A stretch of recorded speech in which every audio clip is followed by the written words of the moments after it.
अकेले चलने वाले घमंडी नहीं होते, अकेले चलने वाले घमंडी नहीं होते। वो दरअसल हर काम में अकेले ही काफ़ी होते हैं।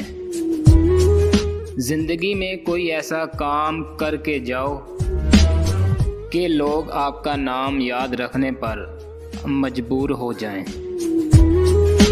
आदमी अच्छा था ये सुनने के लिए आपको मरना पड़ता है। दुनिया को अंदाज करने का हुनर अपने पास रखो, कामयाबी तुम्हारे कदमों में होगी। सपने चाहो खुली आंखों से देखो या बंद आंखों से, जब तक अमल नहीं करोगे कुछ फ़ायदा नहीं होगा। कभी ये मत सोचिए कि आप अकेले हैं, बल्कि ये सोचिए कि आप अकेले ही काफ़ी हैं। मेहनत को एक नशा बना लो, मेहनत को एक नशा बना लो, फिर ये नशा तुम्हें कामयाबी का दीदार कराएंगे। जो सब्र के साथ इंतज़ार करना जानते हैं, उनके पास हर चीज़ किसी न किसी रास्ते से पहुंच ही जाती है।